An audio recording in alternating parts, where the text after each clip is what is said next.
Hai, kembali lagi di Her World A Chat With. Dan kali ini kita ngobrol sama ini tuh bedanya sama aku ternyata 11 tahun. Oh really? Iya. Jauh banget. Kita ngobrol sama Enzi Storia. Hai. Ini aku tuh ngelihat kamu sebenarnya udah lama. Dari mulai putih abu-abu zaman dulu, terus kemudian ganteng-ganteng serigala. Lalu kemudian terakhir makin, oh iya, ini kan ya waktu itu di Ganteng-Ganteng Serigala di Tonight Show, ya kan? Sebagai si gadis yang selalu seperti dipermainkan oleh dua laki-laki buaya yang ada di sana. Iya lagi, iya bener banget. Aku tuh kadang suka gini, om please lah, udahlah gitu. Tapi kamu menikmati banget kayaknya peran kamu di Tonight Show itu. Menikmati banget sih Kak Yewat. Aku enjoy banget dari semua pekerjaan aku. Berarti kan aku baru mulai karir 10 tahun yang lalu ya, gitu. Kayak ini tuh adalah pekerjaan yang sangat-sangat aku cintai sih, aku nikmatin banget karena nggak berasa kerja Kak, kayak main. Kayak main di luar dari emang kerjaan aku bagian games ya munculnya. Gadis pemandu games. Gadis pemandu games. Terus jadi kayak ya maksudnya happy banget aja, mereka tuh nge-support aku banget Kak gitu. Dan apapun yang karakter yang dibentuk aku dikenal orang itu atas celotehan-celotehannya mereka gitu. Tapi aslinya memang kamu seperti itu. Iya, jadi kayak selama ini kan pertama sebelum aku di yang Tonight Show ini aku ada namanya Comedy Night Live, pertama kali aku masuk di net gitu. Itu aku ketemu sama modelan Sule, Andre gitu, juga. Itu aku udah mulai cair tuh, udah mulai aku mulai tahu oh ternyata aku nyaman ya di dunia yang kayak gini nih, sketsa jadi diri sendiri. Nah pas sama Kak Desa sama Kak Vincent, sesuatu hal yang dulu aku insecurein banget, which is ketawa aku Kak. Jadi dulu tuh aku kayak kalau mau ketawa tuh nahan atau nggak tutup mulut atau nggak mic tuh gue jauhin gitu loh kayak gitu. Karena kayak tapi malah sama mereka tuh dipancing terus biar ketawa. Aku sampai kayak ya udah deh kira orang-orang lepas banget di situ. Gitu. Tapi justru kamu dengan begitu muncul di Tonight Show, menurut aku memang kayaknya orang juga lebih jatuh cinta sama kamu gitu. Setuju banget, ini titik balik karir aku di Tonight Show sih. Tonight Show. Jadi kalau misalnya ditanya antara main sinetron, FTV, main film, nyanyi, sama presenting, kamu lebih suka presenting? Kalau dibikin kayak skala-skalanya gitu, persenannya iya sih. Iya. Nyanyi kemarin coba-coba aja. kasih coba depannya gimana? Aduh malu deh gue. Coba. Bila ku jatuh cinta, gila, luar biasa. Aku mendengar nyanyian. Aduh. Seribu dewa-dewi cinta. Tapi enggak, pertanyaan aku gitu. Kamu nyanyi itu memang karena ada sisi eksploratif dari seorang Leo? Yes. Bener? Pengen nyoba? Pengen coba, bener banget. Karena jadi gini Kak, aku tuh balik lagi, Leo selalu mau mencoba, tapi dia insecurity-nya juga parah banget. Bukan insecurity, apa tapi tuh, lebih tepatnya adalah kita sangat hati-hati. Kamu Leo juga? Fun fact ya, Leo kalau ketemu Leo selalu kayak, Leo gitu. Iya sih? Lo suka gitu? Iya. Gue selalu happy kalau gue ketemu temen Leo gue. Kayak, lo tau kan gue gak perlu ngomong.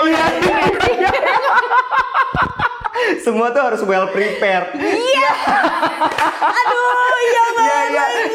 Gak ada surprise tuh. We don't like surprise. No surprise. Semua harus terplan, harus perfect. Yes. Iya.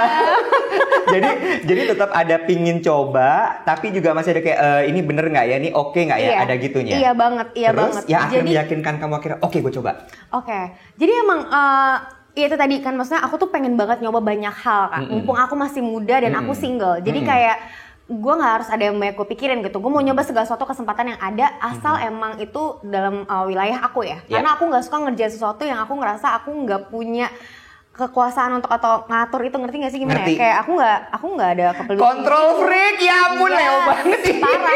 Gue pokoknya maunya kayak gue ngakuin itu gue harus perfect gitu. Gue mau menguasai itu semua. Oh Tuhan, ini seperti berkaca. Ya, aku Leo. Gak bisa, kalau di luar kontrol gue, no. Gue gak mau, gue kayak Enzi nanti kamu gini ya. Itu gimana? Gue ngapain ya, itu gimana ya, aduh gue ngapain ya. Gue bisa toilet dulu atau gue bisa kayak bentar ya gue telat dulu, gue baca dulu apa yang lakukan gue. Gue gak mau banget. Iya banget. Gue gak mau banget kayak gak bisa. Enggak. Keadaan blank tuh kayak blank? Oh no way. No. Mungkin kamu lihat aku blank, itu aku create. Yes. Blank yang disengaja. Positioning. Okay, aku tahu how to positioning diri aku ya, maksudnya yang kayak tadi gitu. Jadi kenapa aku nyoba nyanyi, Kak? Jadi sebelumnya emang aku suka banget nyanyi. Kita tuh orangnya, maksudnya aku suka banget nyanyi karaokean sama teman-teman. Dari kecil aku suka kayak nyanyi seru ya gitu. Dan tawaran nyanyi tuh dari dulu udah banyak. Maksudnya kayak ya orang gampang banget kan, jadi penyanyi nggak, bikin lagu yuk gitu, jadi girl band yuk. Pada zaman itu Putih Abu-Abu, semua orang nawarin aku dan aku nggak mau gitu. Kenapa sekarang? Karena tahun ini bener-bener banyak hal yang sebelumnya aku kayak pengen doang, nggak aku lakuin. Contohnya salah satunya nyanyi. Jadi kayak aku tuh pengen banget nyoba hal baru kan. Kalau misalkan aku latihan, aku tuh pengen tadinya les acting buat teater. Aku pengen banget, itu mimpi aku banget main teater. Cuman aku pikir sekarang juga syuting buat acting aja tuh udah susah. Syuting film banyak yang depending apa segala macam. Terus aku latihan apa ya? Oh, aku mikir latihan vokal kali ya. Karena ini ngaruh banget ke bidang pekerjaan yang aku akan gelutin gitu loh. Aku 3 tahun yang lalu, 2014 2014 pertama kali aku nge-host di acara musik gitu di Inbox. Itu dari situ aku mulai mencintai pekerjaan ini. Kenapa? Karena jadi presenter itu belajar terus gitu loh Kak. Sampai sekarang dapat materi apapun tuh aku belajar terus gitu, ketemu orang baru belajar lagi, interview orang beda lagi gitu-gitu kan Kak. Nah, terus akhirnya aku mikir latihan vokal ini selain buat nyanyi, which is yang aku suka banget nyanyi-nyanyi, bisa juga buat ngelatih aku vokal kalau untuk aku berbicara antara misalkan aku kayak acara yang easy going misalkan atau enggak acara yang formal, informal, acara yang outdoor, aku harus ngatur suaranya kayak gimana. Sesimpel itu tadinya. Jadi aku mulai latihan vokal tuh dari April atau Aprilan gitu deh, kayak abis bulan puasa kalau nggak salah. Abis itu aku mulai latihan vokal, males-malesan awalnya kayak gitu-gitu kan. Kayak karena manajer aku tuh maunya ngarahin cobain sih nyanyi, karena kamu harus ada sesuatu yang baru lagi. Menurut Kak Fafa bisa. Kenapa menurut Kak Fafa bisa dan menurut orang-orang surrounding aku bisa? Karena aku sering banget nyanyi di Tonight Show, nyanyi seriosa, nyanyi lagu dangdut, rocker, apa-apa aku coba gitu kan. Kenapa nggak diseriusin? Karena kalau misalnya kamu keseringan seriosa, kamu nggak tahu tekniknya, itu merusak pitak suara kamu loh. Nah, make sense, masuk nih ke otak aku. Aku kalau statementnya nggak make sense, gue nggak bakal mau lakuin. Agak ndablek memang, nggak bisa dibilangin.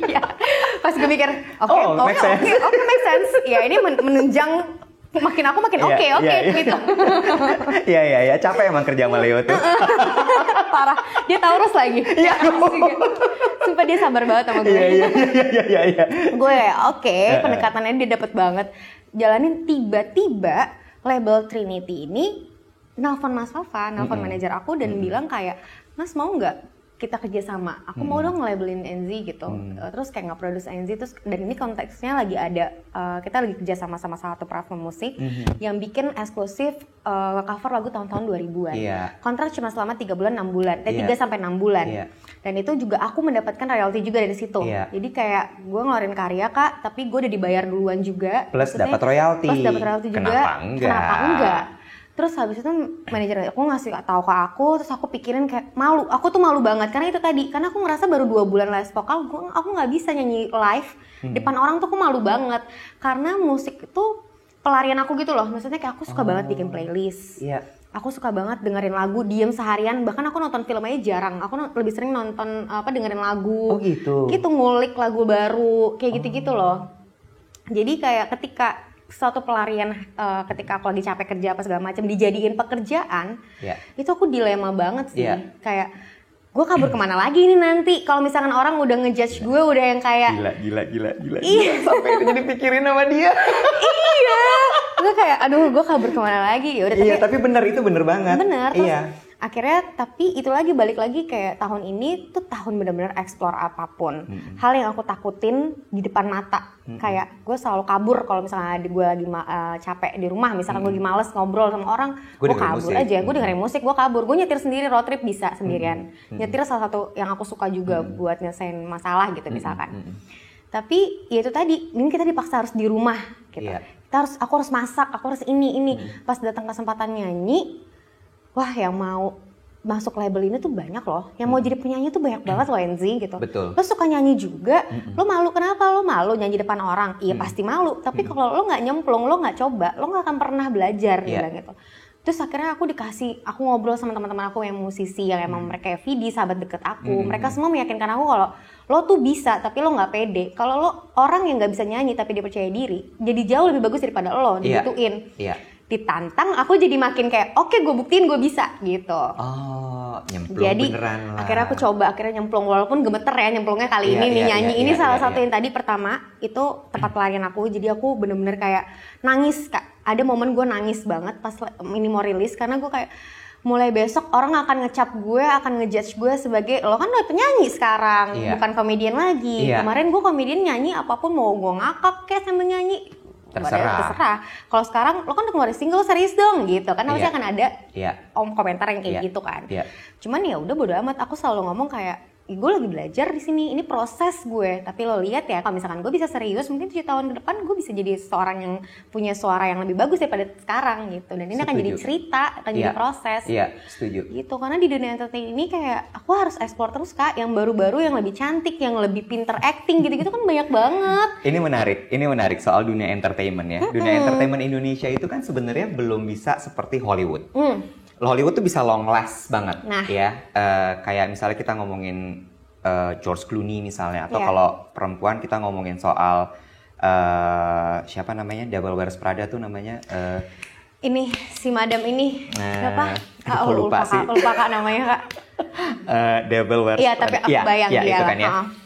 Itu dia justru semakin tua, semakin jadi dan semakin keren. Sementara kalau di Indonesia sedikit sekali loh, yang sangat bisa dihitung dengan jari, yang memang dia sudah matang, dia sudah mature, sudah tua gitu ya, tapi masih bisa berkarir. Betul. Semua tuh kalau di Indonesia masih yang muda, yang lebih muda.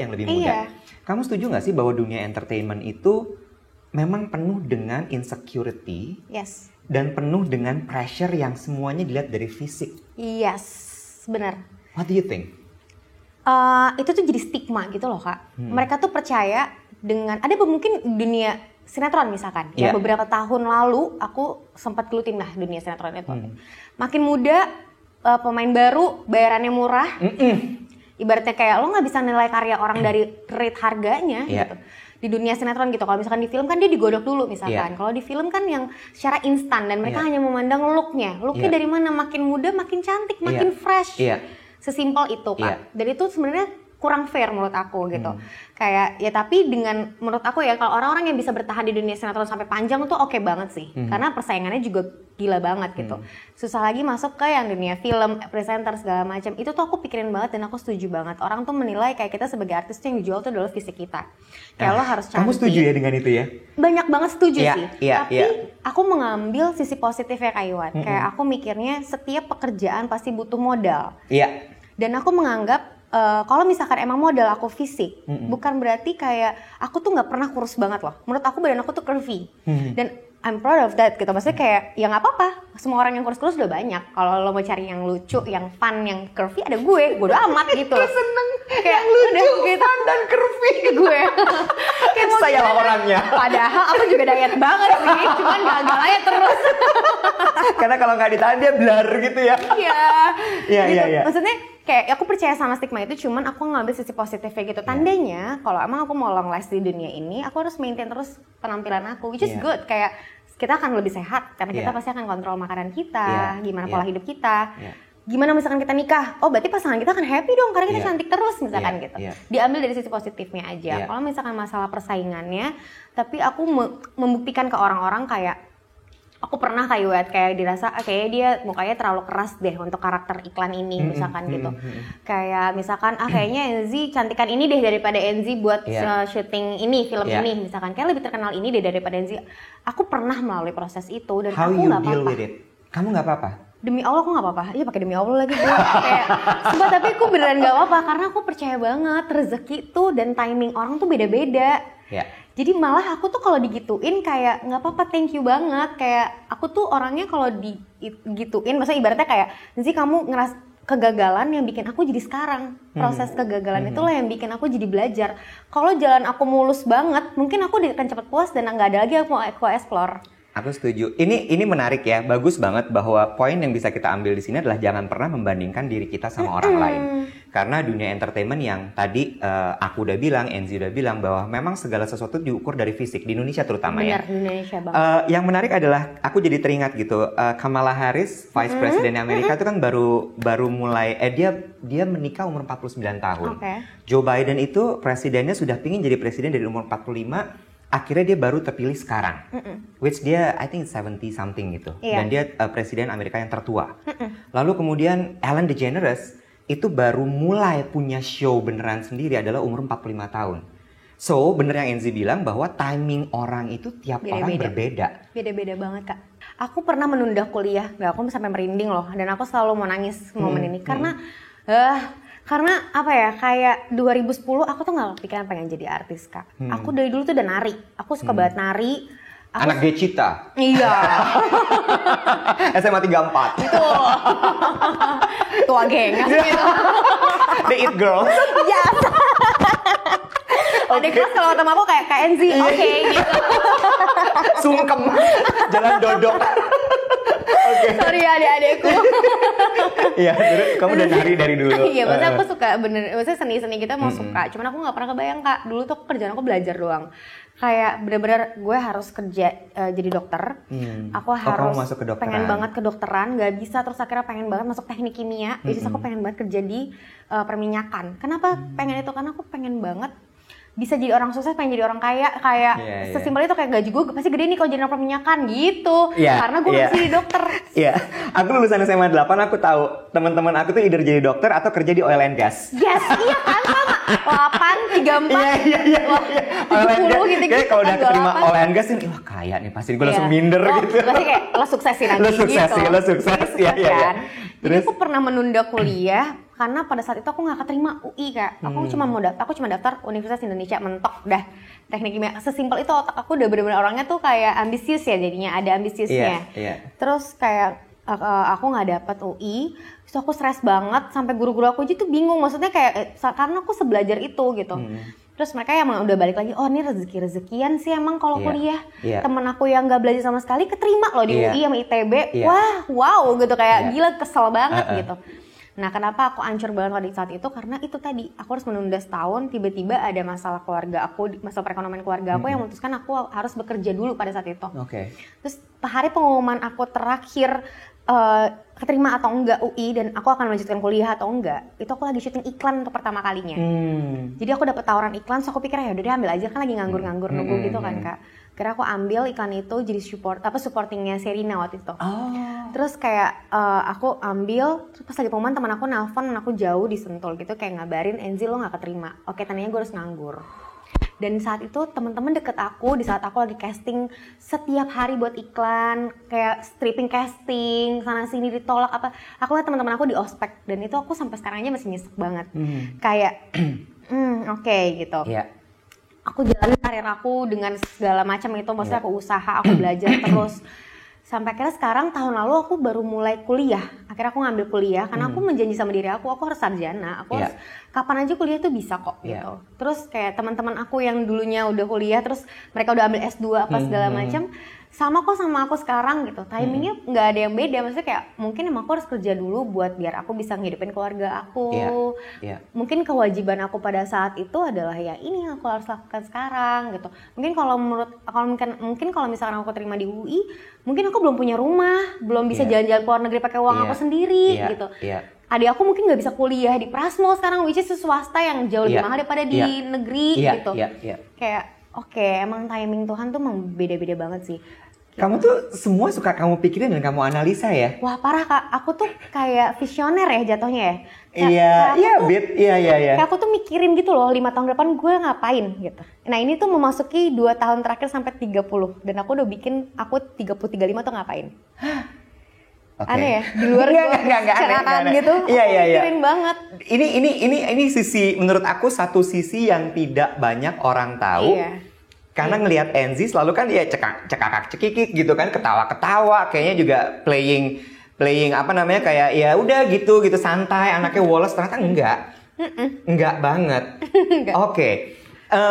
Ini menarik. Terus kamu sekarang kuliah? Sekarang mau kuliah. Lagi nyelesain? Aku baru semester 3. Ambil apa? Ambil business management. Di Binus online. Binus online, business management. Dari kedokteran, teknik kimia, terus tiba-tiba business management. Karena sekarang udah nggak memungkinkan untuk aku jadi dokter. Dan akhirnya aku bisa mengambil kursus-kursus psikologi. Karena aku pengen banget jadi kayak psikolog gitu-gitu kan Kak. Bisa aku ambil kayak proses healing jadi coach holistik mungkin. Sekarang aku juga lagi ngambil kelas itu. Sertifikat, emang banyak anaknya nggak bisa diem. Terus abis itu kayak, itu bisa aku pelajarin dan nggak usah harus kuliah. Karena akan panjang waktunya kan Kak gitu. Kenapa aku ambil business management? Yang paling nge-relate sama pekerjaan aku sekarang antara hukum atau business management. Tapi kalau aku mau jadi hukum mau ngapain? Masa mau jadi lawyer juga gitu. Oke, berarti gue emang harus tahu ya dunia bisnis. Ketika aku udah di umur 30 ke atas, gue udah gak bisa seproduktif sekarang dalam pekerjaan entertainment ini. Apa yang harus gue lakukan? Ya, bisnis. Ini menarik ya. Artinya aku jadi mikir gini, kamu itu segala sesuatu yang kamu lakukan itu semua ada alasannya, semua ada sebabnya. Dan semua udah pernah aku pikirin. Udah dipikirin. Termasuk ya ketika kamu ngepost di Instagram. Maksud aku gini ya, dengan segala macam yang kamu punya, yang kamu serap, kamu pikirin, tiba-tiba bisa ngepost satu foto cuma dengan bubble-bubble doang, emoticon, itu nggak mungkin kalau nggak ada alasannya. Bener. Kenapa? Caption kamu tuh kalau menurut aku ya, itu harusnya bisa jadi cerita panjang gitu. Tapi enggak. Iya, enggak. Biar orang aja yang mikir mau kasih apa di pandangannya mereka beda-beda tentang caption aku emoticon itu. Dia mau berpikir maksudnya apa. Kayak Kak Iwat ngeliat itu, maksudnya apa ya? Oh mungkin dia lagi pengen traveling, ada satu orang lagi mikir, oh ini gue nge-postnya jam 12 malam, oh ternyata ini lagi kayak midnight thoughts mungkin. Oh mungkin Angel lagi galau kali ya, apa ya yang pikirin. Ya udah, kadang-kadang aku nggak mau terlalu sharing apapun yang aku rasain ke sosial media aku atau orang-orang yang sebenarnya nggak terlalu dekat sama aku. Sengaja. Karena aku tuh sebenarnya ambivert gitu loh Kak, aku tuh bukan extrovert, aku bukan introvert, tapi di masa pandemi ini introvert aku jadi lebih muncul, gitu. Maksudnya ya gitu deh, pokoknya jadi kayak ya udah biarin aja gitu. Ini banyak banget loh orang-orang yang bekerja di depan layar ya di dunia entertainment, sebenarnya mereka either introvert atau ambivert. Ya, sebenarnya itu ironis ya, ironi yang tidak banyak orang tahu. Mereka pikir bahwa ketika depan kamera ketawa-tawa, oh ini ekstrovert banget, ternyata enggak. Gitu. Nah, yang berikutnya adalah sepeda. Oke. Aku tuh suka ngeliat kamu loh. Oh iya. Ya bersama dengan geng Rotse. Bukan Rotse, Rotsai. Tetap the It Gang gitu ya. Tapi kenapa kamu milih olahraganya sepeda? Oke. Jadi aku tuh suka sesuatu yang outdoor Kak. Emang aku tuh suka banget lari tadinya. Suka banget jalan. Aku lari juga. Aku suka banget jalan kaki. Jalan kaki itu suatu hal yang healing proses juga buat aku. Setuju. Terus abis dari jalan kaki nambah speed lari gitu kan. Terus akhirnya sepedahan dari dulu emang suka sepedahan. Nah masa-masa pandemi ini dari bulan Juni kemarin mulai kan hype-nya sepedahan. Dari sepeda lipat sampai commuter bike aku pakai sampai akhirnya aku nyobain si road bike. Dan ketika aku nyobain road bike, aku mendapatkan efisiensi dalam berolahraga yang pas gitu menurut aku. Ini sama semua. Terus tapi si commuter bike aku masih ada. Jadi kalau aku kayak mau ke Tonight Show gitu bareng-bareng berempat kita naik sepeda tuh, janjian di Antasari, kita naik sepeda yang ada keranjangnya bareng-bareng nyampe ke Tonight Show gitu. Karena kalau naik road bike siang-siang ya ngapain ya gitu kan gitu. Tapi kalau pagi-pagi maksudnya kayak lagi hektik atau mau kerja, maksudnya kayak cuma sejam dapat ya bercalories juga kan, jadi kayak emang lebih efisien untuk olahraga si road bike. Tapi kalau buat santai-santai ke coffee shop pakai commuter bike kayak gitu. Ada ambisi nggak di road bike ini? Kayak kalau sekarang kan anak-anak tuh pada anak-anak ya, mereka itu ngejar adalah average speed gitu kan ya. Terus kemudian ada lagi yang ambisius, average speednya udah tinggi. Oke, kita average speed segini kita ke Cirebon. Kita lintas Jawa gitu. Kamu ada ambisi-ambisi seperti itu juga?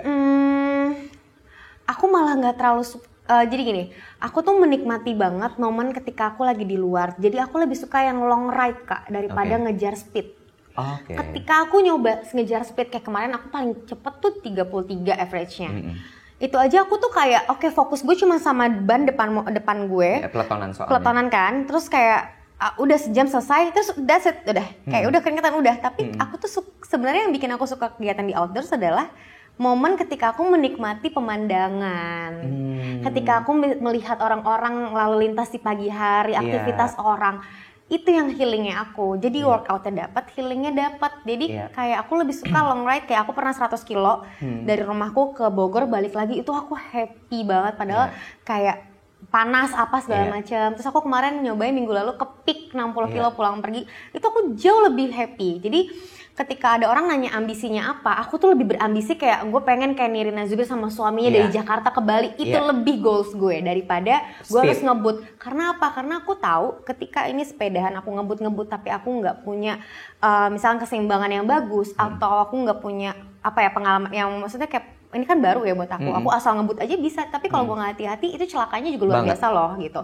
Jadi buat apa sih nyari olahraga? Kalau aku, buat apa kita olahraga sesuatu yang mencelakakan kita juga nantinya gitu, membahayakan kita gitu loh Kak. Jadi ya udah menurut aku average 33-35 tuh cukup kok gitu. Misalnya itu juga udah goals loh, itu kenceng loh. Gitu. Gue ngap loh. Kenceng loh, itu ngap loh. Ini bentar lagi kan mau tarkam gitu. Asli. Tapi ya kalau misalnya kamu bisa kasih pesan gitu untuk viewers kita, penonton kita yang baru mau nyoba sepeda. Karena banyak banget kan, apalagi terus ngelihat hype-nya semua selebriti on their saddle gitu ya, di road bike.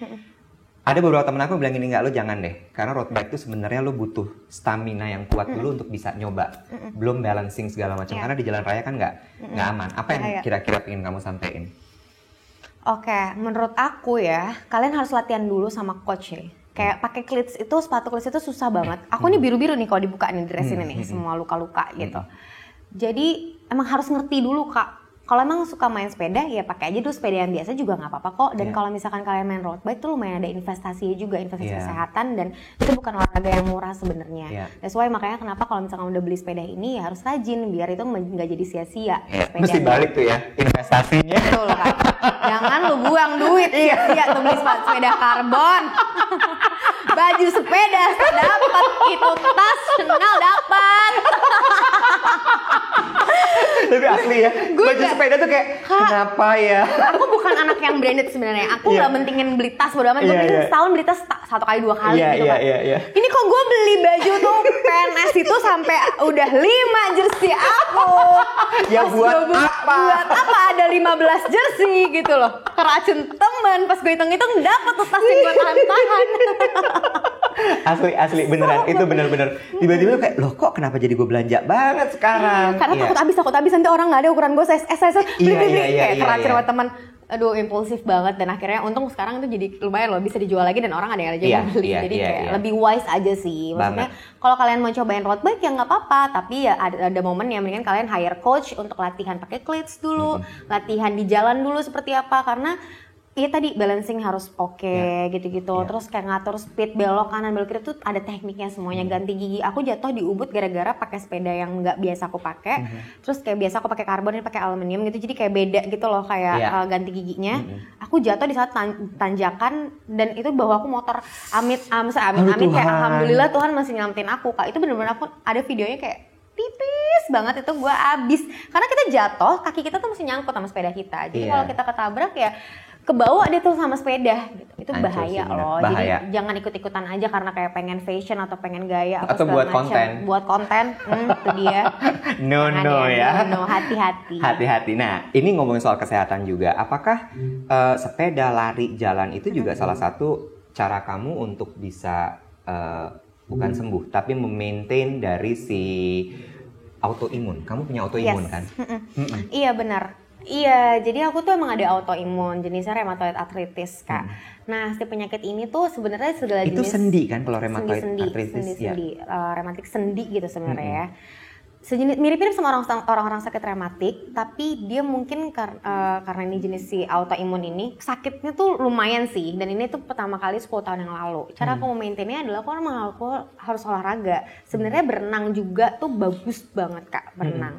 Tapi kan sekarang kondisinya nggak bisa ya kita berenang tuh. Parno juga. Jadi dan padahal si COVID ini kan menyerang imun. Kita harus menjaga imun kita kan. Harus happy, harus ngelakuin olahraga, itu penting banget. sekali. Jadi emang membantu banget sih si persepedahan, lari ini, aktivitas outdoor tuh membantu banget. Kan kita harus kena matahari juga kan, vitamin D kita kan kurang kan. Jadi kayak ya kena matahari tuh bagus banget, matahari pagi gitu. Jadi banyak banget benefitnya sih. Maintainnya kamu pakai obat atau gimana sekarang? Aku pernah ngalamin 2 tahun full obat sehari 12 butir dulu. Tapi akhirnya aku maintain karena aku pola hidupnya juga lumayan oke. Maksudnya kayak aku bener-bener usaha gitu Kak. Jadi sekarang tuh aku menghindari makan daging merah. Terus aku gluten free juga, berusaha ya. Tapi sesekali kayak makan roti-rotian tuh masih aku nggak apa-apa. Karena badan kita kadang-kadang butuh kayak, gue suka banget lagi croissant misalkan gitu. Ya udah nggak apa-apa, makan aja sih gitu. Nggak cuma gara-gara 1 kali croissant badan lo kambuh kok gitu. Jadi karena mental lo juga harus happy dengan makan itu, lo happy why not gitu kan. Gitu, jadi kayak dijaga dari pola makan. Aku udah jarang minum obat sekarang Kak, karena emang aku udah jarang kambuh-kambuhan. Tapi aku maintain dengan minum vitamin D aja gitu. Minum vitamin D sama ada kayak madu-maduan itu juga bagus banget. Itu beneran pagi. Ya? Jujur beneran lagi gue ngaruh. Iya. Enggak, karena kan itu kan lagi kayak di timeline like on your face every day. Setiap orang jualan ini dan kan? permaduan ini gokil banget kan? Iya. Oh iya, sengaruh itu. Sengaruh itu. Karena temanku juga ada yang autoimun, dia minum itu dan dia bilang katanya iya. Surprisingly obatnya turun dosisnya segala macam. Dalam waktu berapa bulan ini aku minum itu tiap aku bangun tidur aku minum air putih sama 1 sendok itu.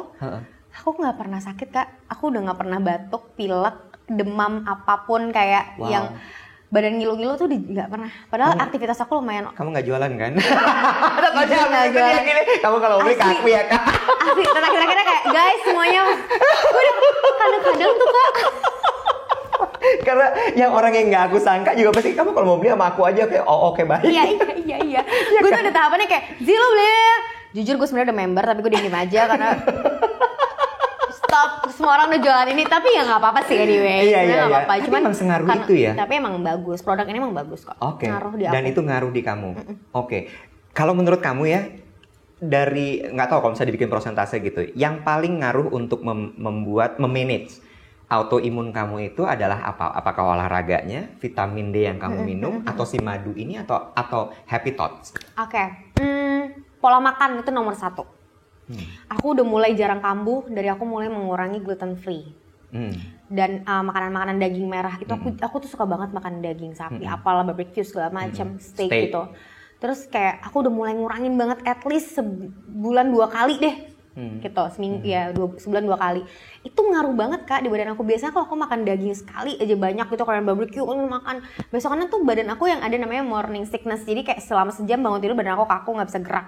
Oh iya? Iya, itu adalah ciri-ciri dari si kambuh itu? Si rheumatoid arthritis itu. Jadi kayak kalau aku udah kecapean pasti kayak gitu. Kalau aku stres nih mikirin COVID, apa tiba-tiba dapat kabar teman aku positif, aduh kayak badan aku langsung kaku, yang ngilu lah di sini. Dan itu kenanya bisa kayak tiba-tiba kena sendi mata aku tiba-tiba sakit mata. Kayak tiba-tiba pernah aku bengkak banget di Tonight Show karena aku pikir rahang aku sakit karena gigi bungsu aku cabut, makin bengkak sebulan gitu. Jadi banyak banget, kenanya bisa ke beda-beda dan bahayanya kan kenanya kayak bisa kan paru-paru, jantung gitu-gitu kan amit-amit ya gitu. Jadi yang paling ngaruh sebenarnya makanan sama olahraga. Dan aku percaya banget setiap aku olahraga tiap hari atau aku olahraga di luar itu bikin aku jadi jauh lebih happy. Dan itu tuh kayak satu apa ya Kak, satu kesatuan yang harus emang dilakukannya tuh bersamaan gitu. Kalau aku cuma jaga pola makan doang tapi aku pikirannya stres, negatif mulu, itu akan kambuh juga. Kalau aku cuma olahraga doang tapi aku makannya berantakan, nggak diet, nggak ini, ngejaga, nggak akan. Tetap aku jago dari olahraga dari dulu tapi baru jaga-jaga pola makan sekarang. Karena COVID kita jadi lebih concern, lebih takut gitu. Jadi emang ini dari tadi ya aku juga kamu belajar psikologi, soal self healing segala macam. Terus kamu bilang bahwa jalan kaki adalah terapi kamu atau healing kamu. Terus kemudian kamu juga olahraga. Kayak kamu tuh constantly seeking for happiness gitu ya. Yes. Ya. Apa yang membuat kamu sampai segitu? Karena gini ya, effort untuk olahraga tuh menurut aku nggak mudah. Bangun pagi atau apa segala macam. What are you trying to heal? Banyak sih Kak, maksudnya kayak mungkin aku nggak seberuntung orang-orang lain gitu, yang kayak dari keluarga yang utuh, mamaku dulu pisah sama papaku udah meninggal, aku dari umur 17 tahun harus menjadi kepala keluarga, banyak yang aku harus healing, jadi kayak apalagi childhood trauma aku, kayak aku tuh pengen loh jadi ibu, aku tuh pengen loh menikah, tapi aku punya trust issue. Kenapa trust issue? Aku melihat pengalaman yang tidak baik zaman dulu mungkin. Itu bukan Leo ya trust issue ya? Iya banget. Ini Leo atau apa sih?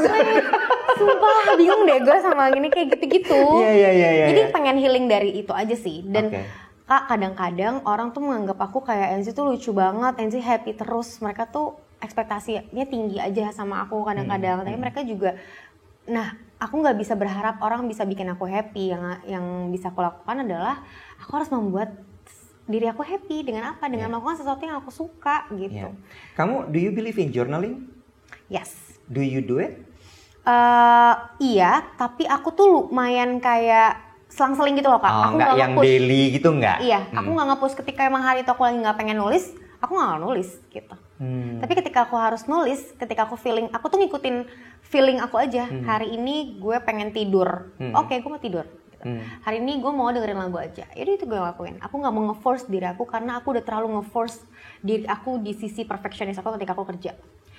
Ini menarik ya. Ketika bekerja di dunia entertainment harus ada di depan kamera, di depan layar. Orang-orang tidak peduli sama perasaan hati kita. Orang-orang nggak ada yang peduli sama keadaan kondisi kita kayak apa. Dan mungkin juga kalau ada yang nonton mereka bekerja di kantor, mungkin ada juga pekerjaan yang mengharuskan mereka untuk selalu kelihatan on. Sementara masalah banyak banget. Kamu gimana caranya ngatasin itu?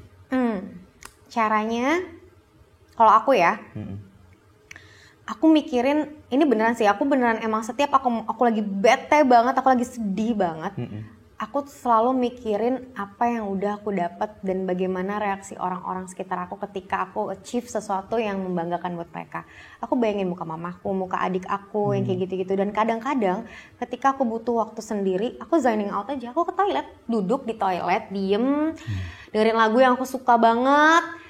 Oke, gue dibayar di sini, gue kerja untuk sesuatu yang menurut gue bisa untuk orang banyak gitu. Jadi kayak kerjaan aku tuh, aku happy banget ke kerjaan aku sekarang karena orang happy ngeliat aku happy, ngerti gak sih? Jadi kayak bikin orang ketawa aja tuh udah mahal buat aku gitu. Ya, aku ketawa, orang ketawa aja tuh aku udah seneng banget gitu. Itu tuh aku craving akan itu banget sih. Gitu. Bikin orang happy tuh aku seneng banget gitu. Kamu tahu nggak sih? Menurut aku ya, kamu bisa jadi seperti ini tuh adalah ada faktor dari didikan orang tua kamu. Maksud aku, kamu bisa jadi orang yang bertanggung jawab. Itu orang tua pasti punya peran yang sangat luar biasa sekali. Kamu dibesarin seperti apa waktu kecil dulu? Mamaku tuh orang yang tough. Yang aku lihat dari dia sangat tough, dia kuat banget. Walaupun dia ngedidik aku secara keras, kayak dengan treatmentnya dia, karena dia juga, dia orang Sumatera juga, dididiknya juga secara keras juga, papanya militer, jadi kayak, jadi ada maksudnya model-modelan kayak gitu loh Kak. Jadi sama aku, apapun yang kamu lakukan, kamu harus tanggung jawab itu kayak bener Kakak bilang, Enzi kalau ngelakuin sesuatu harus sampai selesai, sesimpel itu. Itu dari kecil selalu seperti itu? Dari kecil itu. Enzi kalau mau sesuatu harus usaha. Aku, ya ampun, aku tuh dulu masih kecil tuh kalau mau apa-apa, minta tuh gak pernah dikasih. Jadi harus usaha dulu. Harus usaha dulu. Ini udah usaha aja aku buat kesalahan tetap nggak dikasih. Jadi kayak makanya aku tadi bilang childhood trauma apa segala macam. Ada positifnya aku menjadi aku yang sekarang kayak oke, gue kalau ngelakuin sesuatu harus selesai. Oke, gue kalau misalkan punya uang, gue akan berbagi sama orang lain. Gue nggak mau buat diri gue sendiri. Gue nggak mau sombong misalkan itu karena gue ngerasain dulu ketika gue mau minta sesuatu, gue susah banget dapetnya. Gitu. Tapi kan aku sekarang gantian nih ke rolling nih Kak. Aku yang ngedidik adik aku. Aku tetap treatmentin itu kayak aku apapun yang dia minta walaupun aku punya uangnya nggak aku kasih semuanya karena aku pengen dia beberapa tahun lagi bisa jadi aku yang sekarang. Kalau misalkan apapun yang dia mau aku kasih ya dia nggak akan jadi pribadi yang kayak aku yang kuat segala macam gitu. Itu deh. Kalau papa? Kalau papa tuh aku pisah sama papa umur 7 tahun Kak. Jadi hal yang selalu aku bener-bener pengen inginkan banget tuh bukan dari materi ya, tapi lebih ke gimana kasih sayang seorang ayah dan gimana sih rasanya tumbuh besar punya sosok ayah gitu loh. Kayak aku kan nggak tahu kan, walaupun ada ayah tiri aku pada saat itu ayahnya adik aku, cuman aku nggak deket juga, aku denial aja kayak enggak ayah gue cuman ayah yang gue tahu sampai umur 7 tahun gitu. Jadi kenapa aku tuh picky banget sama pasangan, karena aku mencari sosok yang nggak aku dapetin selama ini. Dan aku agak, ya itu tadi, kayak ketika aku ngobrol terus kayaknya ini bukan sesuatu yang aku cari, aku tinggalin, aku udahin, kayak gitu-gitu. Oke. Ya, aku ngerti sekarang. Kan? ngerti, paham. Gitu. Ya. Wah, well, I learned a lot from you hari ini. Aku kebacolan gak sih Kak? Bawel banget. Enggak banget. Maksud aku gini, aku terus terang ketika dibilang kita ngobrol sama Enzi ya. Enzi yang aku bayangin akan ngobrol sama kamu adalah Enzi yang aku lihat di Tonight Show. Which sekarang tidak sama sekali.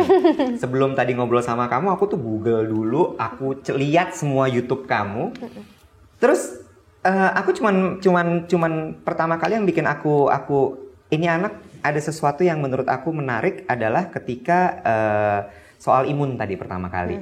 Terus kemudian aku melihat kamu lagi gesture kamu. Terus ternyata benar ketika kita ngobrol, ternyata banyak banget yang bisa digali dari Enzi Storia. It was nice meeting you. Thank you Kaiwat. Aku juga seneng banget ketemu kamu. Sukses buat kamu ya. Sukses dengan mimpi-mimpi kamu, juga. Dengan semua plannya kamu. Amin. You know what? Menjadi orang yang well planned menurut aku nggak aneh. Iya, kadang-kadang aku kayak ngerasa, aku aneh nggak sih? Iya. Nggak ya? No. Itu adalah salah satu hal yang memang harus kita lakukan supaya kita bisa mengkontrol hidup kita dengan baik. Sukses terus ya, Zi. Thank you banget, Kaiwat. Sampai ketemu lagi. Sampai ketemu lagi di jalan. Yes. Bye.